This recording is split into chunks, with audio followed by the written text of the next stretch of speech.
11 FPS, y'all. Hello everyone, this is Take from bigheadtaco.com and welcome to BHD Studios. This is my first shooting impressions with the brand new Fujifilm X-Pro3. I've created, I hope, 2 other videos.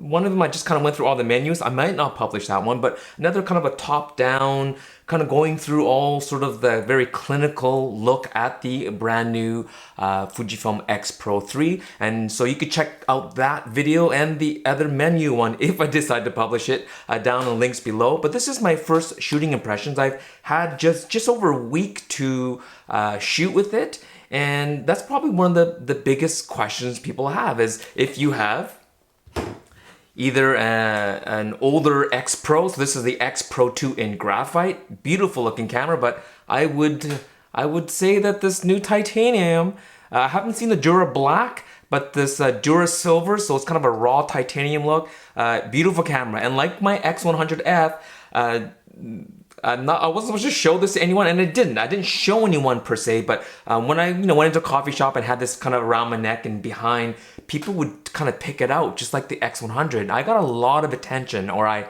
still get a lot of attention with the X100. I think if you get the Dura Silver, you're gonna again get a lot of attention. If you don't like attention, get the black or the Dura Black.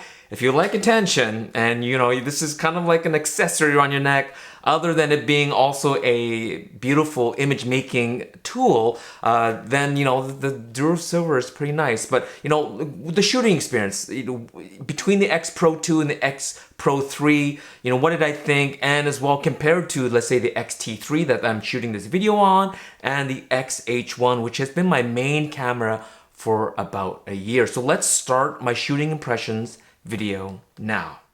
First thing I want to mention is that this is a early pre-production copy, and I'll be embedding pictures of the camera with other cameras throughout, but the fit and finish is not production ready, so there are like funny little blemishes here and there. But price-wise, it's going to be $17.99 US or $23.99 Canadian for the standard black, or I think they call it half black, which is just a standard black paint over the titanium top and bottom plate. So the internals, the structure, the frame, the chassis of the X-Pro3 is going to be magnesium alloy, as was the previous X-Pro2, but the top and bottom plate is made out of titanium. Billy from Fujifilm did say they considered brass, which is what Leica uses, but they considered it was too heavy. And brass is a heavier metal. It brasses nicely as the paint comes off. But other than that, I think titanium was a better choice for a mirrorless camera that is supposed to be light and durable. And as well, Fujifilm has put the Duratec coating, hence the extra $199, $19.99, not $19.99 US, so just under $2,000 for the Dura Black, and this finish here, the Dura Silver, which is kind of a raw titanium finish with a special Duratec coating on top. So you're paying $200 US more, or $26.99 Canadian, or $300 Canadian more for the Duratec technology. Billy showed us in a video where he got like an Olfa knife and he kind of scratched the surface. I won't do that with this, but it definitely does keep the basic scratches off. So even if you get the Dura Black, which is kind of almost, it reminds me of the graphite finish, you wouldn't be worried about, as you're sliding this around on a table or whatever, you're not going to be scratching this all up very much. And so you could always enjoy that beautiful titanium finish. It does kind of pick up, fingerprints a little bit more because of that coating, but you just kind of rub it off as well to do that. It's kind of like a matte finish that it puts on, but at least it keeps the scratches off, which is the whole point of that Duratec coating, and you're paying an extra $200 US for that, so it's doing its job correctly. I'm gonna kind of, as I mentioned, I'm gonna go over some of the bullet points because I went detailed in the other full review, which is probably gonna end up being over 40 minutes. But this has the same sensor and processor as the X-T3, so you're gonna expect the same image quality out of this. You're going to expect very similar performance, except for some video features that they are a little throttled on this because the heat sinks are smaller, and there's other reasons why Fujifilm does not want you to use this as a video camera. It is possible to use it, and I think it'd be kind of cool because that new the classic negative profile, there is a 2.5 millimeter microphone jack in here, so you can plug it in the microphone, so you need an adapter, and there is a USB Type-C connection in here. So like the X-T30, you can use this as a headphone jack, and you can also use this to transfer data, as well as you can use this to finally charge the X-Pro3 up. The X-Pro2, you just could not charge through that port. And so, and also there is no longer an HDMI out on the X-Pro3. And the door is kind of this rubbery kind of type door, which I personally don't like. Maybe it's more weather sealed and probably more break proof, because you don't have to worry about accidentally knocking the door and then all of a sudden you crack the door. It has that on this side as well. The ultra high speed card, 2 in both slots instead of just the 1 that you got in the X-Pro2. You also lose the PC sync terminal that was kind of up here on the X-Pro2, but I don't know too many photographers who use it. I guess it's nice to have had it. I don't use it. If you have old strobes, that's kind of how you do it. But I think a lot of people nowadays are either using some kind of a hot shoe adapter, or they've just gone wireless with kind of a transceiver. So I'm not sure if that's a big loss for anyone, but that's no longer there.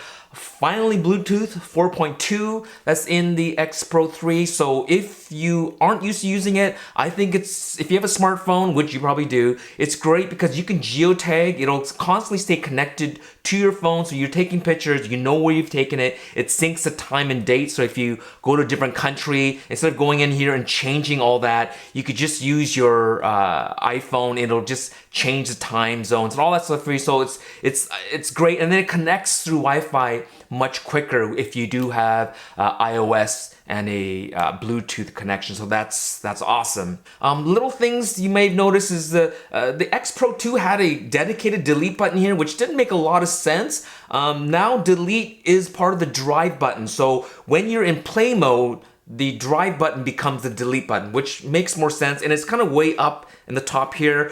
I do wish they improved the position of the autofocus lock, AE lock button here, a little bit bigger and rounder like the XH1, but unfortunately I think it's the same kind of stamping, because it looks like it is in the same position as the X-Pro2. And you can notice there's a missing of a D-pad. A lot of guys like the D-pad. I do like it, but once the camera is set up the way I want to, I just use the joystick to navigate through the menus and such. And this is a touch screen, so you can sort of pinpoint which focus points you want on the screen, or you use the joystick and you get more thumb real estate. It just feels more open and free back here. So I'm okay with the loss of it. I like the XE3 when they got rid of the D-pad, got the joystick and touchscreen. So I'm used to touchscreen, joystick. The X-T3 and the XH1 have all of it, right? They have touchscreen, joystick, and the D-pad. There is enough room that they could have put it, but it wasn't a big loss for me. Let's talk about what everyone's kind of wanting to talk about, which is this articulating screen. They call it 180 degrees articulating, so here's like 0, and then there's 90, and then there's 180, but really it's not functional till you get it to about here. So really, to me, it's a 90-degree articulating screen functionally. And at first, in images, the main thing I liked about it was that it kept the back closed, no chimping, it protects the back, the main LCD, and when you're shooting with a camera like this is a shooter's camera. Fujifilm wants you to use the beautiful hybrid viewfinder, and it is beautiful. It's larger in here. The refresh rate 100 frames per second versus I think the X-Pro2 was 86. It looks very realistic. The contrast ratio is 1 to 5,000, 1,500 nits I think of brightness. It's a really, really nice EVF, improvement even over the X-T3.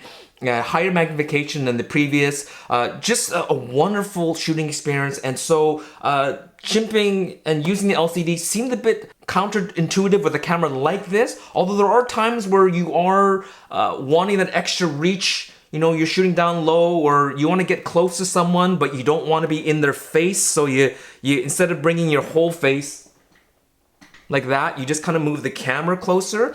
And so this articulating screen, I really like it. Even compared to the X-H1, you notice if you take the articulating screen all the way out and flat at a 90-degree angle here, the EVF hump is in the way, and you're down below. Almost a third of the LCD is covering your the EVF is covering the LCD. Where this camera, no problem. The EVF is completely out of the way. And I did find I was doing some really cool low angle shots, and as well as doing some, you know, discrete street style shooting. And if you are just kind of shooting straight ahead and you want to shoot kind of like this, it's just that the screen is down below. You know, you naturally want it a little bit higher, but I didn't find it that unusual. I got used to it pretty quickly, and then when I was ready, you know, closing this up and then throwing it in my camera bag or throwing it in anything and not worrying too much about scratching the LCD. So overall, I think having this unique LCD, which helps keep the camera thin. So dimensionally, you know, Fujifilm gives you the dimensions. It pretty much feels the same. It's about the same weight. And they were able to integrate an LCD screen. And comparing apples to apples, meaning X Pro to X Pro,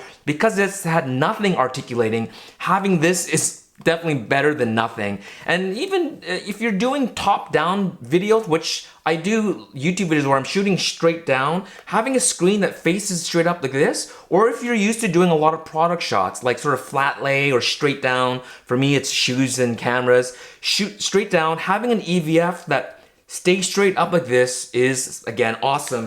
The X-H1, again, if you shoot straight down this way, the EVF hump is completely, it's in the way. So the way that Fujifilm does this, I think especially for the X Pro series, this is a great compromise, and I think people will get used to it.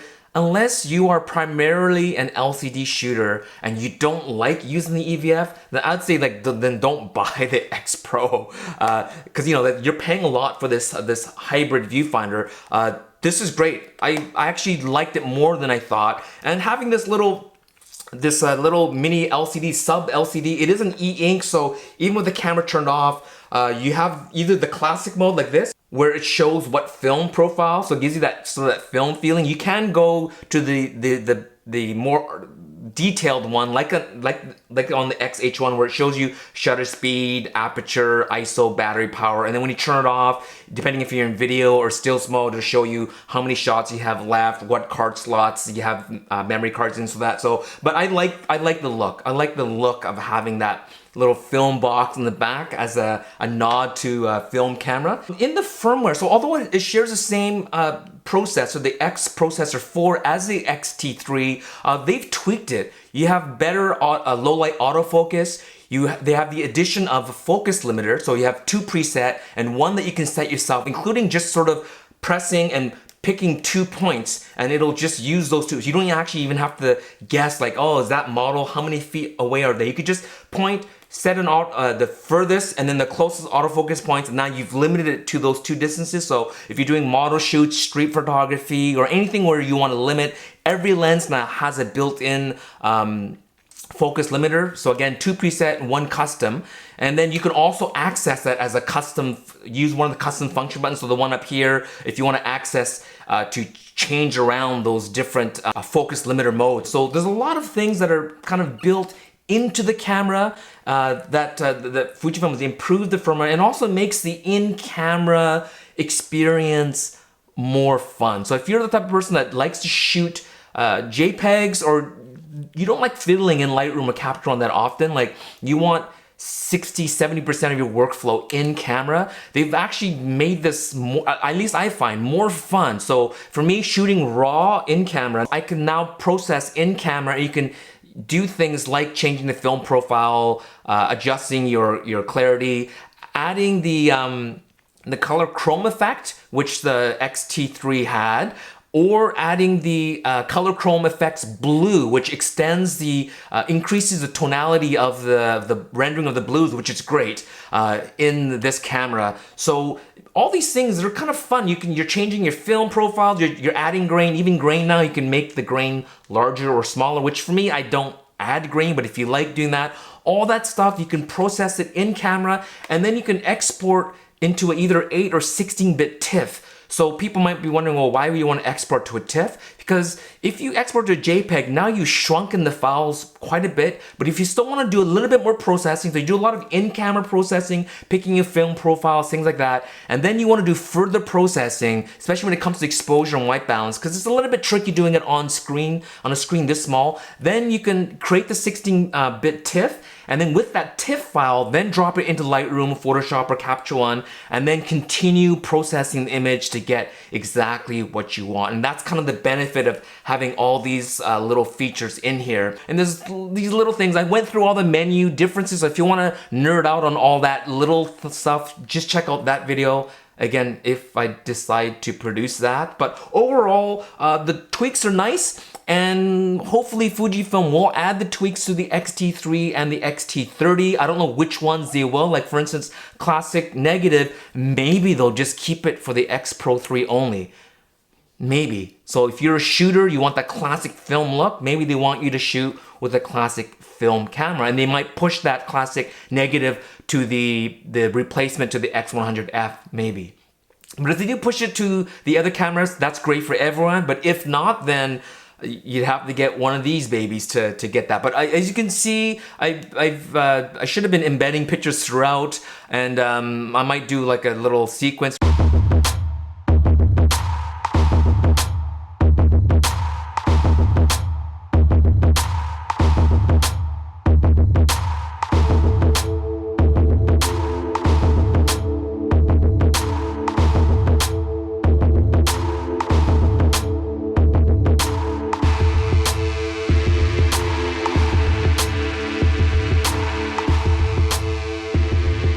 The majority of my images were taken with classic negative, and I would have to say before the classic chrome and the Pro Neg standard was my favorite film profile in all the Fujifilm film simulations, I would have to say classic negative. It doesn't work with everything, with every type of color, but overall I say classic negative is now my favorite film profile. It is to me the most film-like in terms of the type of film that I like. And you guys know that I am a huge avid film photographer, so I know the nuances of film and why I like shooting film. It's not for the grain or that kind of stuff. It is a lot about the process and the feel of film, but also the aesthetic look. And if any company can create a formula to create a great film-like looking digital JPEG profile, it'll be Fujifilm. And I think they hit a home run with classic negative. And so good on you, Fujifilm, for creating it. And hopefully you guys can still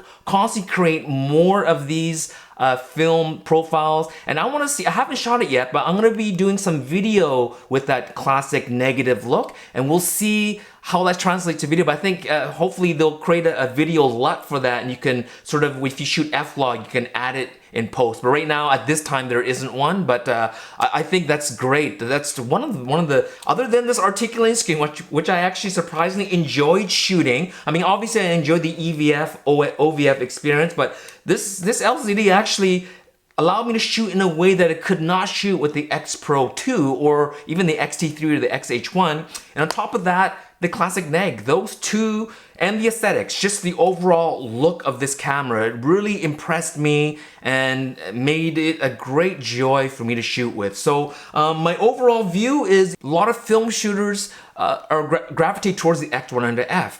As well, a lot of DSLR or mirrorless shooters that shoot for work but just want a fun camera often would buy an X100F because it had kind of a fun appeal, and it's a camera you just want to grab and go out and shoot. I think the X-Pro3 has that same feel to it, especially now that they're using this exotic metal top and bottom. Fujifilm cares a lot about the aesthetics, which for some photographers, they don't care about aesthetics.